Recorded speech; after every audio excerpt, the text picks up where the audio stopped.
Bonjour Alice Chounier, bienvenue. Vous êtes donc la cofondatrice de Géosophie, créée en 2018 avec Quentin Barral. Votre métier, c'est la géoénergie. On va faire un peu de pédagogie pour commencer. C'est quoi la géoénergie ?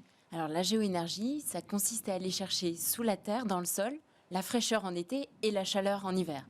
On sait ça tous d'instinct. Les animaux font des terriers justement pour se protéger de la chaleur en hiver et pour se protéger du froid. De la chaleur en été et du froid en hiver. Peut-être que vous mettez votre bon vin à la cave également. Oui, c'est vrai.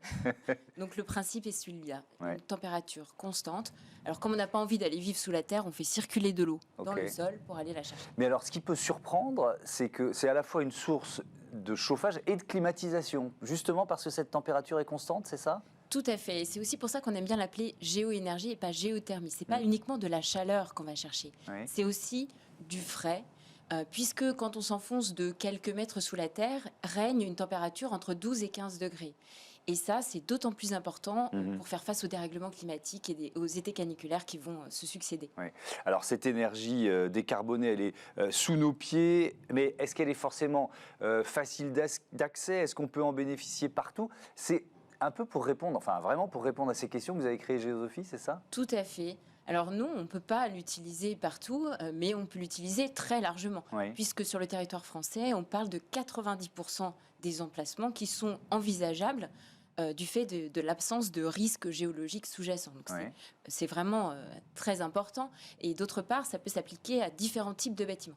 Donc on n'est pas limité ni par la géographie de façon générale, ni par la typologie de bâtiment. Mais alors, qu'est-ce que vous proposez comme service ? Il y a quoi ? C'est un moteur de recherche qui permet d'évaluer effectivement la ressource ? Alors tout à fait. La question qu'on peut se poser maintenant, c'est combien ça va me coûter Ouais. et combien d'énergie ça va me permettre de produire pour un type de bâtiment donné et un emplacement donné. Et c'est exactement à cela qu'on répond avec notre moteur de recherche qui fonctionne très simplement à partir d'une adresse et qui ensuite permet de déterminer le potentiel technique et financier.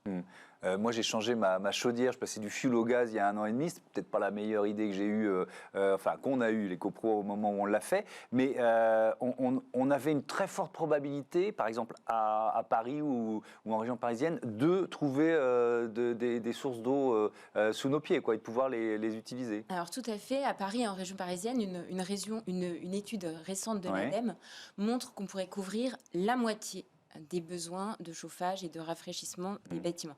Donc la probabilité est très grande.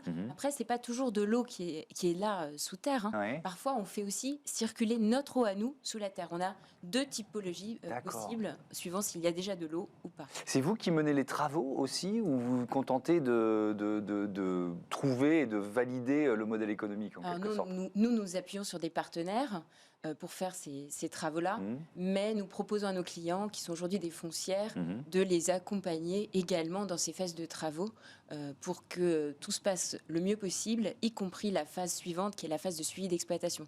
Parce que ces technologies peuvent être utilisées, une fois qu'elles sont installées, 50 ans. Qu'est-ce que ça représente en termes d'économie, en facture, mais aussi en production de gaz à effet de serre pour vos clients ? Alors par rapport au gaz, par exemple, on peut diviser le bilan carbone par 10 pour un bâtiment donné. Donc c'est extrêmement important. Pourquoi ? Parce que tout simplement, c'est une énergie locale et décarbone. Et vous avez compris, on fait circuler de l'eau, c'est très simple.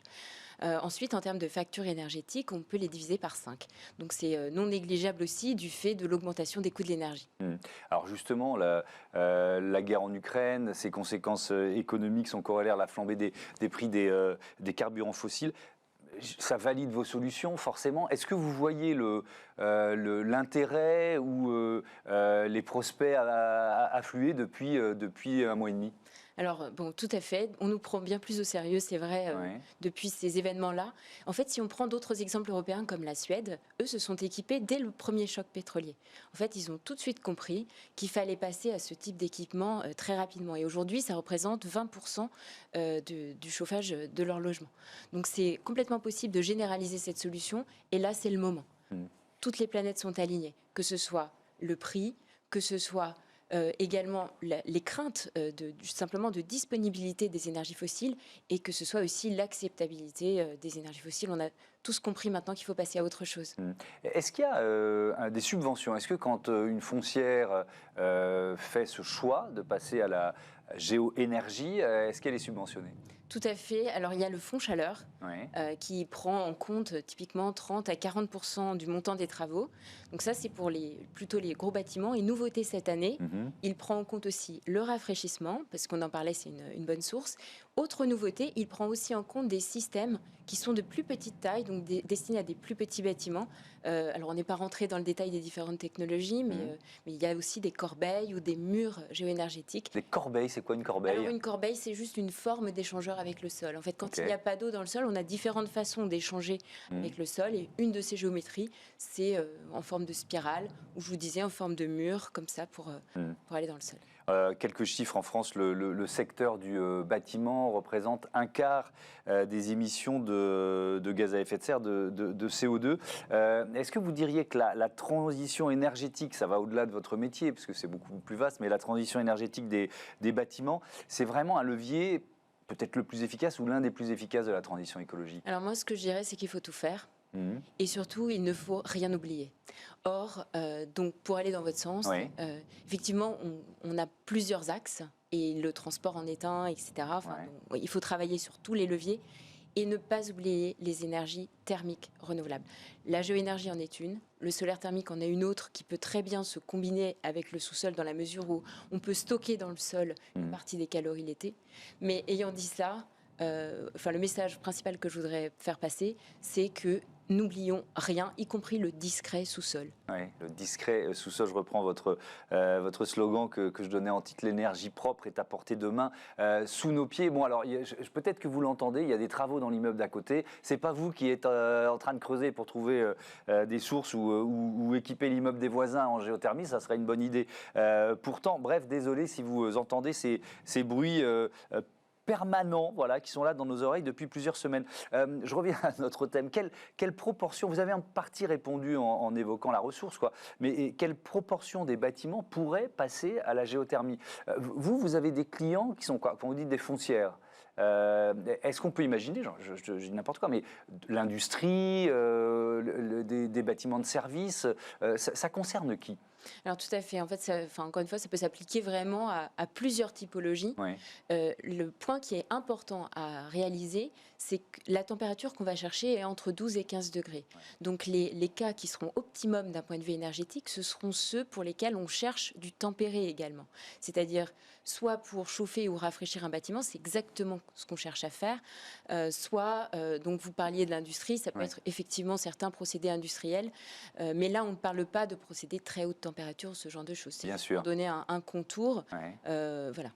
Et donc, la ressource, elle est présente en France, c'est quoi? Vous avez dit 80%, c'est ça? 90% du territoire français est Ouais. éligible à cette Est-ce que, technologie. comment vous gérez la ressource en eau?